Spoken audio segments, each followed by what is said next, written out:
प्रिय विद्यार्थियों, जैसा कि आप सब जानते हैं कि आज हम आपके साथ कक्षा 10 का बहुत ही महत्वपूर्ण चैप्टर है पद, जो कि कविवर सूरदास के द्वारा लिखा गया है। कविवर सूरदास भक्तिकाल के सगुण शाखा के कृष्णाश्रयी शाखा के प्रतिनिधि कवि हैं। इनकी 3 रचनाएं सूरसागर, सूरसारावली, सूर साहित्य लहरी।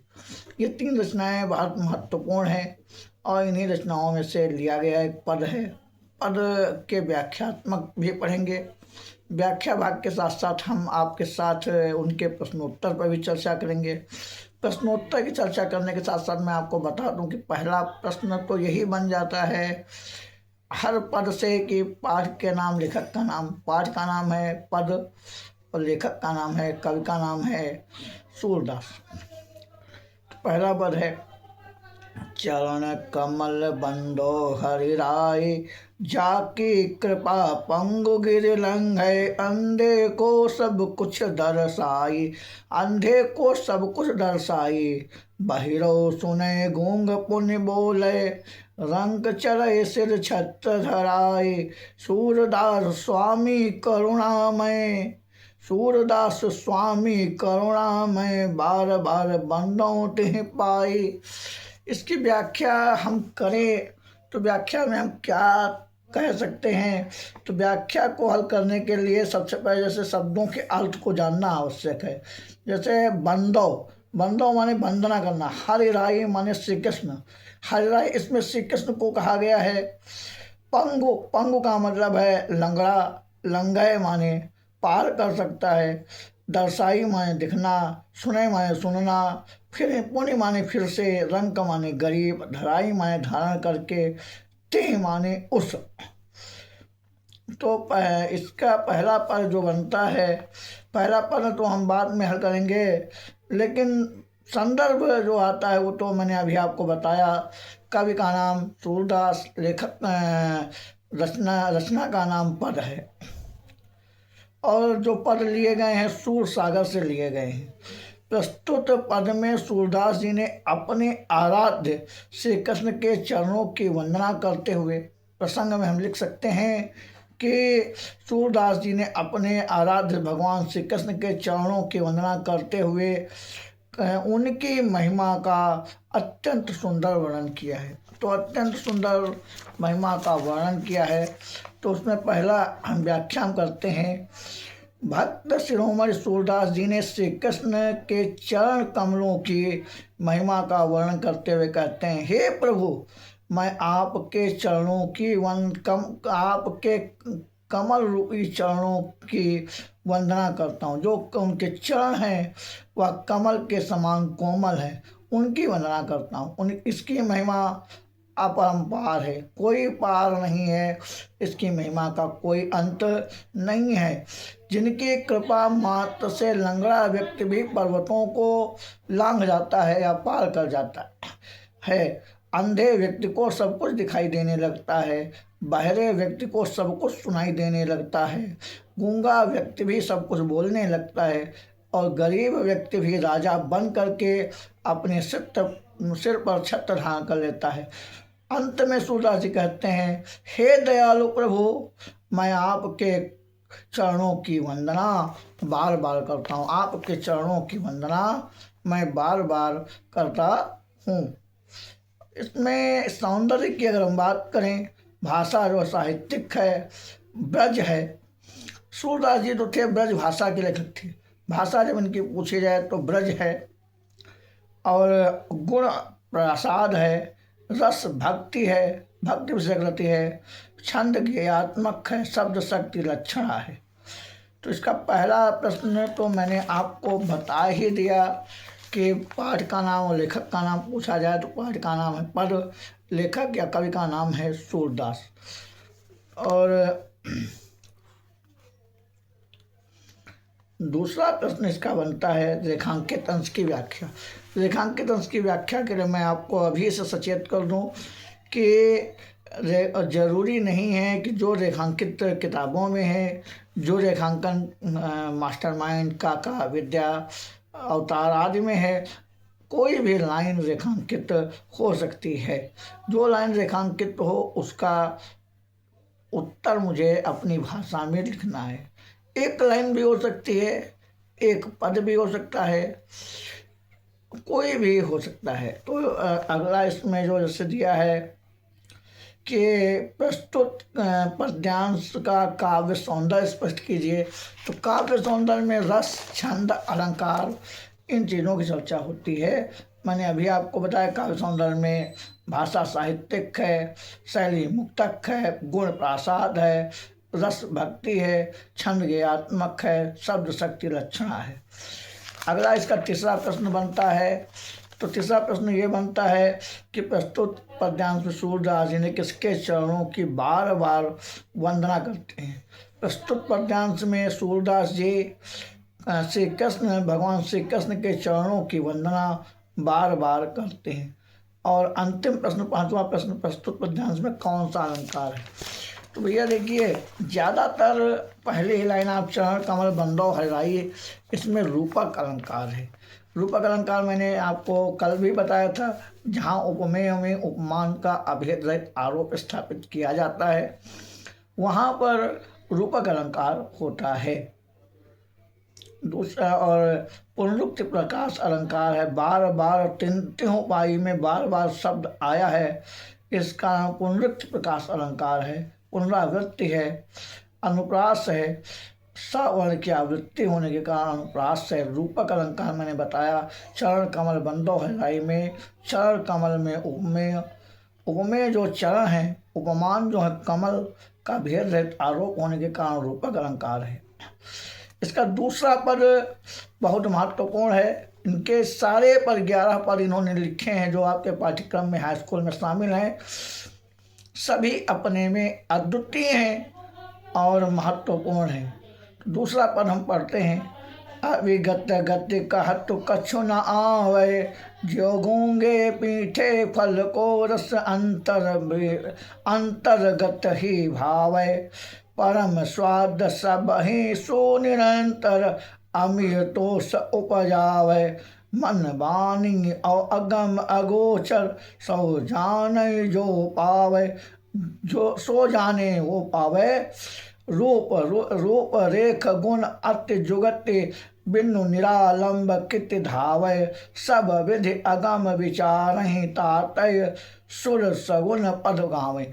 अगर आप नहीं पहचान पाते हैं पद क्या है, पद कौन सा है, तो ज़्यादातर पद्यांश में सूर शब्द कहीं ना कहीं देखने को जरूर मिलेगा। अगर आपको सूर शब्द कहीं ना कहीं दृष्टिगोचर हो रहा है तो आप निश्चित रूप से वहाँ पर सूरदास के पद लिख सकते हैं जो सूर सागर से लिए गए हैं।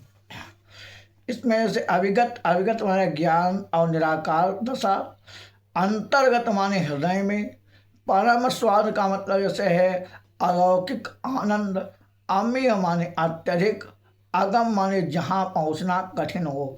ये इंटरमीडिएट के लिए एक वाक्यांश का एक शब्द भी मिल जाता है, जहाँ पहुँचना कठिन हो, अगम।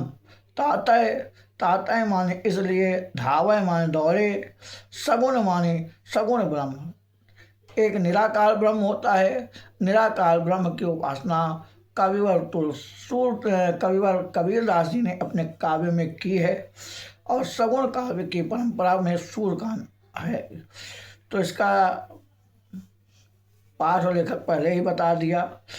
प्रसंग की हम बात करें इसमें श्री कृष्ण के कमल रूपी सगुण रूप के प्रति अपनी भक्ति का निरूपण किया है। सगुण भक्ति के प्रति अपने भाव को इन्होंने व्यक्त करने का काम अपने काव्य के माध्यम से किया है। इसमें इन्होंने बताया है कि सूरदास जी कहते हैं निर्गुण या निराकार ब्रह्म की स्थिति का वर्णन नहीं किया जाता। जो निराकार ब्रह्म है उसकी स्थिति का वर्णन नहीं किया जा सकता है, वह अवर्णनीय है। निर्गुण ब्रह्म की उपासना के आनंद का वर्णन कोई व्यक्ति नहीं कर सकता। निर्गुण ब्रह्म की उपासना का आनंद कोई भी व्यक्ति अपने शब्दों में पिरो नहीं सकता है। जिस प्रकार गूंगा व्यक्ति मीठे फल का स्वाद अपने हृदय में ही अनुभव करता है। गूंगा व्यक्ति बोल तो नहीं पाता है, वह जो फलों का स्वाद है, मीठे फलों का स्वाद है, वह अंदर ही अंदर हृदय में प्राप्त करता है और जब अपने ही अंदर प्राप्त करता है और हृदय में ही रख लेता है और कुछ कहे नहीं पाता है, तब की स्थिति का वर्णन सूरदास जी ने किया है। और उसका शाब्दिक वर्णन नहीं कर सकता है, वो बोल तो सकता नहीं है, जब कोई बोल नहीं सकता है तो उसका वर्णन नहीं कर सकता है। उसी प्रकार निर्गुण ब्रह्म की भक्ति का आनंद केवल अनुभव किया, निर्गुण ब्रह्म को हम केवल अनुभव कर सकते हैं। हम कह दें कि ये श्री कृष्ण है, नहीं है, सामने होंगे तो हम जानेंगे, सामने नहीं है तो उनके बारे में हम क्या कहें, कैसे कहें, ये बहुत मायने रखता है। आप सब व्याख्यात्मक भाग देख रहे हैं, उसे मौखिक रूप से प्रकट नहीं किया, उसे हम बोल करके अपने मुख के भाव से प्रकट नहीं कर सकते हैं। धन मन और वाणी द्वारा ईश्वर तक पहुंचा नहीं जा सकता है, मन और वाणी के द्वारा ईश्वर तक पहुंचा नहीं जा सकता है। जो इंद्रियों से परे है, जो इंद्रियातीत है, जो इंद्रियां नहीं देख सकती हैं, इंद्रियातीत है, ऐसे वही उसे जान सकता है। उस निर्गुण ईश्वर का कोई रूप न रूप है, न आकृति है, न ही हमें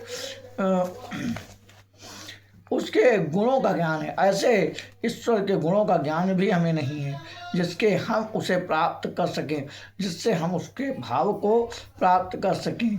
बिना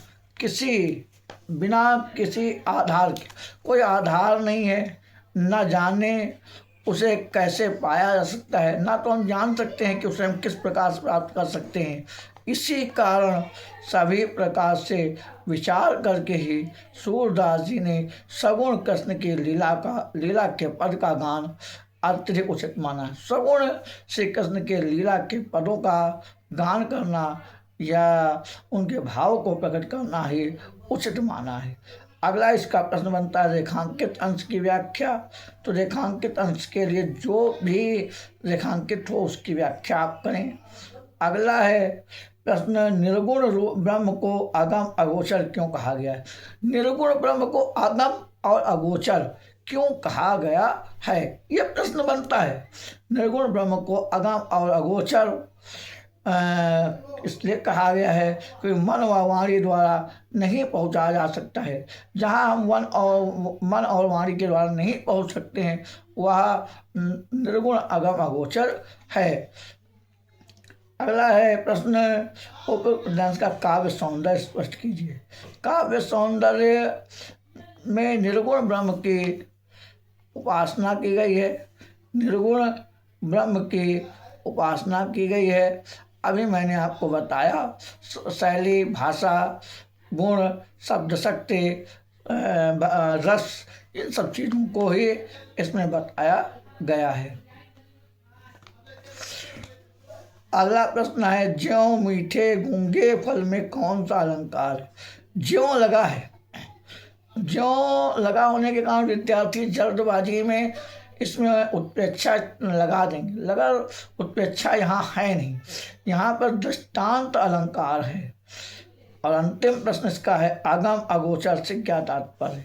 जिस तक इंद्रियों के माध्यम से पहुँचा नहीं जा सकता है, जिसकी आँखों द्वारा देखा नहीं, जिसे हम आँखों द्वारा देख नहीं सकते हैं, वही इंद्रियों से परे है और अगम अगोचर है।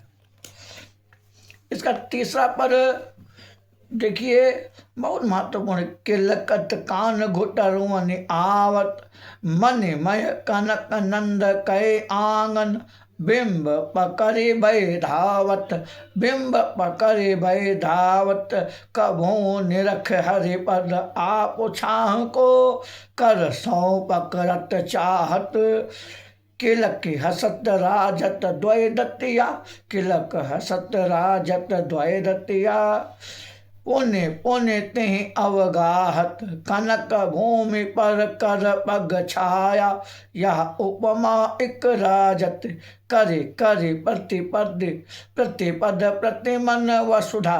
वसुधा आया है, वसुधा एक पत्रिका भी है हरिशंकर परसाई की। कमल बैठ की साजत, बाल दशा सुख निरख जसोदा, पुण्य पुण्य नंद बुलावत, अचरा तरलय ढाक, अचरा तरलय ढाक, सूर्य के प्रभु को दूध पियावत, सूर्य के प्रभु को दूध पियावत। यहाँ पर बाल लीला का वर्णन किया गया है, बाल वर्णन किया गया है, क्योंकि जब श्री कृष्ण बहुत छोटे हैं तब का वर्णन किया गया है, छोटी स्थिति का वर्णन किया गया है, जब बाल रूप में है। और बाल रूप में बच्चा जिस प्रकार से घर में दौड़ता रहता है, घर के शोभा को बढ़ाता है, तो वैसे ही वो नंद बाबा के द्वारे की शोभा को बढ़ा रहे हैं। ऐसे श्री कृष्ण की जब शोभा का वर्णन किया जाता है तो वो शोभा दृष्टिगोचर होती है। इसमें मणिमय, मणि से युक्त, मणिमय, मणिमय, मय मन युक्त, मणियों से युक्त, बिंब, बिंब माने परछाई। बालक अपनी परछाई को देखता रहता है। पकड़बे, पकड़ना चाहता है, किलक किलक में खिलखिलाता है। जब बच्चा हंसता तो बड़ा आनंद की अनुभूति होती है। और अवगाहत दिखलाता है। तर, तर माने नीचे, तर माने नीचे, तर माने नीचे, भूमि की ओर संकेत किया गया है। तो पहला पाठ और लेखक हो चुका। वही रेखांकित अंश की व्याख्या में व्याख्या भाग पूरा भी समझाऊंगा। और तो प्रसंग क्या है, सूरदास जी मणियुक्त आंगन में घुटनों के बल चलते हुए बालक श्री कृष्ण की शोभा का वर्णन किया। बालक जो है श्री कृष्ण मणियों से युक्त आंगन में जब चल रहा है उसका बाल रूप का वर्णन किया है। व्याख्या कहते हैं सूरदास की बाल मनोवृत्ति का वर्णन करते हुए कहते हैं, बालक कृष्ण किलकारी मारते हुए घुटनों के बल चल रहे हैं। पहली लाइन ही है, किलकत कान घुडरवनाथ, किलकारी मार करके घुटनों के बल चले आ रहे हैं। मणिमय कनक नंद के आंगन बिंब पकड़बे धावत। दूसरी लाइन इसकी है, बहुत इंपॉर्टेंट है। तो नंद द्वारा बनाए गए मणियों से युक्त आंगन में श्री कृष्ण अपनी परछाई देख करके उसे पकड़ने दौड़ते हैं। कोई भी बालक हो, वह जब मणियों से युक्त भगवान श्री कृष्ण है, वह नंद बाबा के द्वारा बनाए गए आंगन में दौड़ते हैं और अपनी ही परछाई को पकड़ने के लिए दौड़ पड़ते हैं। तो इसी के बीच से जो कभी अपनी परछाई देखकर हंसने लगते हैं, अपनी परछाई को देख करके बालक श्री कृष्ण हंसने लगते हैं। जब हंसी आ जाती है वो हंसी दृष्टिगोचर होती है। और मारते हुए हंसने लगते हैं तो उसके आगे के दो दांत बार बार दिखाई देते हैं। जब बालक हंसता है तो उसके जो आगे के दो दंतियां हैं, दो दांत हैं, वो बार बार उसे दिखाई देते हैं, जो अत्यंत शोभायमान लगते हैं, बहुत ही शोभा को बढ़ाने वाले लगते हैं। श्री कृष्ण के हाथ पैरों की छाया उस पृथ्वी रूपी सोने के फर्श पर ऐसे प्रतीत हो रही, जो पर सोने रूपी फर्श है उस पर ऐसे प्रतीत हो रही मानो प्रत्येक मणि उनके बैठने के लिए पृथ्वी ने कमल का आसन सजा दिया। पृथ्वी ने कमल का आसन सजा दिया। आसन माने बैठकी सजा दी हो। और प्रत्येक मणि पर उनके कमल जैसे हाथ पैरों का पृथ्वी पर कर माने हाथ, तो हाथ पैरों की छाया पड़ रही हो और फूलों का आसन बिछ गया हो, पड़ने लगती है और पृथ्वी पर कमल जैसा आसन बिछ गया हो। और इसके आगे की व्याख्या है जो बहुत महत्वपूर्ण है। कृष्ण की बाल लीलाओं को देख करके माता यशोदा जी बहुत आनंदित होती। माता यशोदा जो हैं वह बहुत ही आनंदित हो जाती हैं उनकी बाल लीलाओं को देख करके। और बाबा नंद को बार बार बुलाती हैं। वो कहती हैं, देखो श्री कृष्ण दौड़ रहे हैं अपने पृथ्वी कमल मर से युक्त भूमि पर। उसके पश्चात माता यशोदा सूरदास के प्रभु श्री कृष्ण को अपने आंचल में ढकते हुए दूध पिलाने लगती। अचरा ढाक दूध पियावत, तो आंचल को ढक करके माँ यशोदा उनको दूध पिला रही हैं, ऐसा वर्णन किया गया है। अगला प्रश्न इसका जो है काव्य सौंदर्य, बार बार वही प्रश्न आ रहा है। उपयुक्त पद्यांश में किसकी बाल क्रीड़ाओं का वर्णन किया गया है? उपयुक्त पद्यांश में नंद बाबा के बाल श्री कृष्ण की बाल लीलाओं का वर्णन किया गया है। किलकत कान घुटरवन आवत पंक्ति में प्रयुक्त अलंकार है। किलकन कान घुटरियन आवत में अनुप्रास अलंकार है, क्योंकि का वर्ण की आवृत्ति है और आवृत्ति के कारण यहाँ अनुप्रास अलंकार है। अब देखिए 11 पद हैं और 11 पद अपने महत्वपूर्ण हैं। तो अगला पद मैं आपके साथ साझा करूं, अगले पद की व्याख्या आपके साथ करूं। तो अगला पद जो बनता है, मैं अपनी साब गाय चरई हैं जई हो, प्रात होत बल के संग जई हो, तेरे कहे न रही हो, ग्वाल बाल गायन के भीतर नय कहूँ डर नहीं लागत, आज न सोवो नंद दुहाई रैन रहेंगो जागत, और ग्वाल बाल सब चरई हो, मैं घर बैठे रही हूँ, मैं घर बैठे रही हूँ, सूर श्याम तुम सोए रहो। अब यहाँ पर यशोदा मगर सूर श्याम तुम सोए रहो, अब प्रात जान मैं दे हूँ, प्रात जात मैं दे हूँ। तो इसमें क्या बताया? चरइयों, चराना, बल माने बलराम, बलराम इनके भाई हैं, बल कहा गया है। नैकों तनिक भी, दुहाई मैं शपथ कसम सौगंध, दे मैं दूंगी। इसका पाठ और लेखक का नाम पहले ही क्लियर कर दिया। इसका एक व्याख्यात्मक देखें, बाल हज का चित्रण किया गया।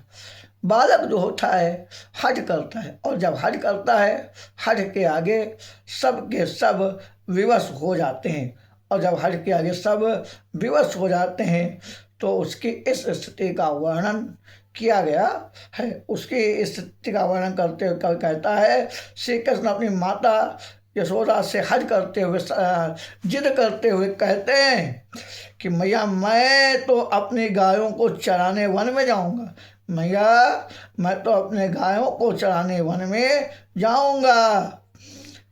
प्रातः काल होते ही मैं भैया बलराम के साथ वन में जाऊंगा। किसके साथ जाऊंगा? भैया बलराम के साथ वन में जाऊंगा, भैया बलराम के साथ वन में जाऊंगा। तो और तुम्हारे कहने पर होते पर भी मैं नहीं रुकूंगा, जरा सा तनिक भी मैं आप रुकने वाला नहीं हूँ, क्योंकि वन में ग्वाल सखाओं और गायों के बीच रहते हुए मुझे तनिक भी डर नहीं लगता है। मुझे ग्वालों सखाओं के बीच रहते हुए जरा सा भी डर नहीं लगता है। और आज मैं नंद बाबा की सौगंध खाकर कहता हूँ, आज मैं नंद बाबा की सौगंध का करके कहता हूँ, आज न सोओ नंद दुहाई रैन रहतो जागो। रैन मैं रात भर जागता रहूँगा। आज मैं नंद बाबा की सौगंध खाता हूँ और सौगंध खा करके कहता हूँ कि आज मैं रात भर जागता रहूँगा, आज मैं रात भर जागता रहूँगा। हे माता, अब ऐसा नहीं होगा कि सब ग्वाल बाल गाय चराने चले जाएंगे।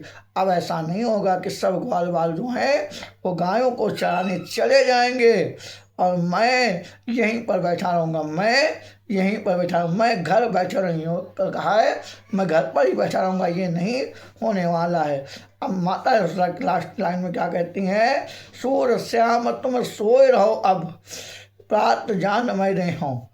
माता यशोदा कहती हैं कि हे पुत्र, अपने पुत्र श्री कृष्ण को विश्वास जाते हुए कहते हैं, पुत्र अब तुम सो जाओ, मैं प्रातः काल होते ही गाय चराने के लिए अवश्य जाने दूंगी।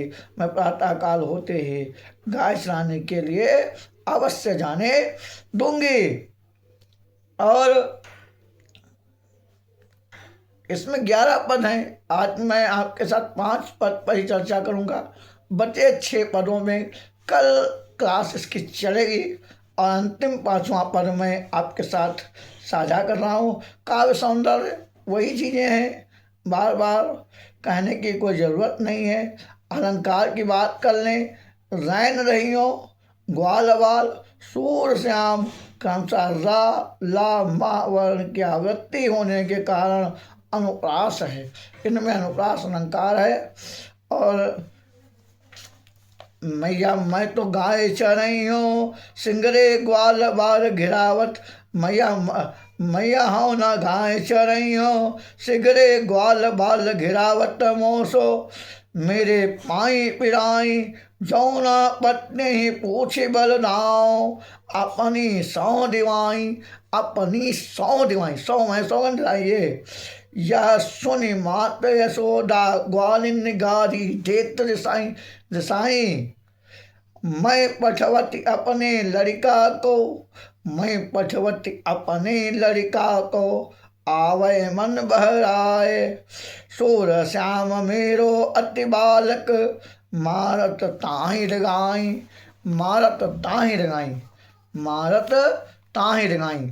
तो इसमें जैसे हाँ मैं सिंगरे सभी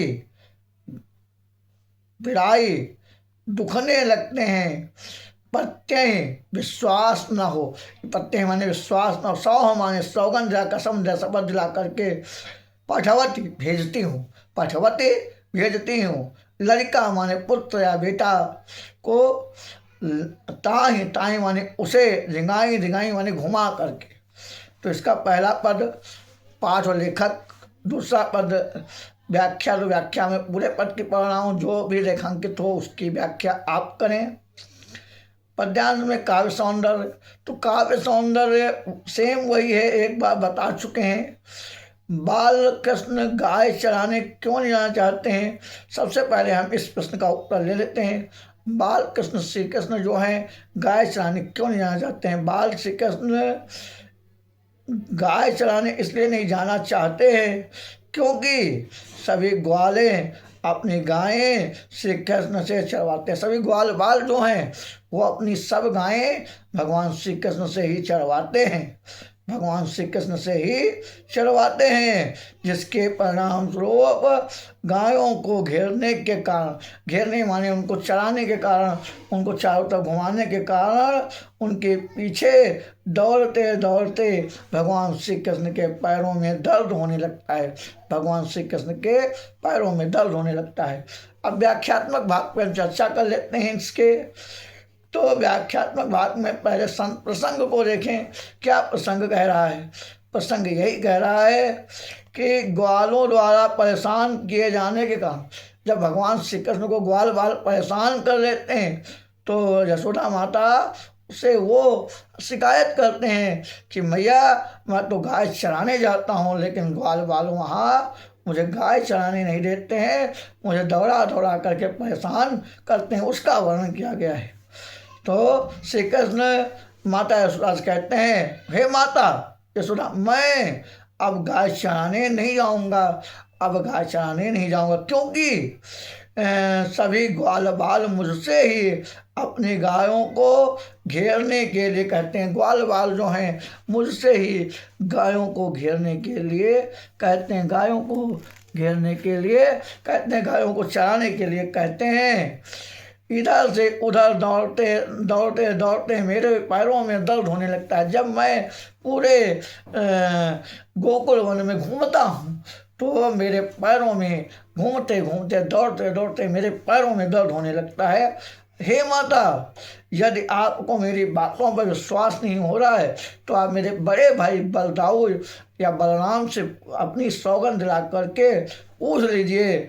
और यह सुनकर के माता क्रोधित हो जाती हैं। जब ये बात भगवान श्री कृष्ण अपनी माता से कहते हैं तो ये बात सुन करके माता यशोदा क्रोधित हो जाती हैं। और जब क्रोधित हो जाती हैं तो यशोदा माँ कहती हैं, ग्वाल बालों को गाली देते हुए कहती हैं, ग्वाल बाल को बहुत अनाप शनाप उल्टा गलत शब्दों में बातें कहती हैं, गाली देती हैं। और गाली देते हुए कहती हैं कि मैं अपने बालक को वन में इसलिए भेजती हूँ, मैं अपने बालक को, अपने पुत्र को भेजती हूँ कि उसका मन बहल जाए, कि उसका मन बहल जाए। अंतिम लाइन जो है, सूर श्याम मेरो अति बालक, मारता हिरगाई, मारता हिरगाई। और मेरा श्री कृष्ण अभी बहुत छोटा बालक है, मेरा श्री कृष्ण जो है अभी बहुत छोटा बालक है, उसको लोग परेशान कर देते हैं, इसलिए ये ग्वाल बाल इधर उधर दौड़ा कर मार डालेंगे। ग्वाल बाल जो है उसे इधर उधर दौड़ा करके मार डालेंगे। आज मैं आपके साथ 5 पदों की व्याख्या, प्रसंग, संदर्भ के साथ साथ उस पर बनने वाले प्रश्नों पर चर्चा की है।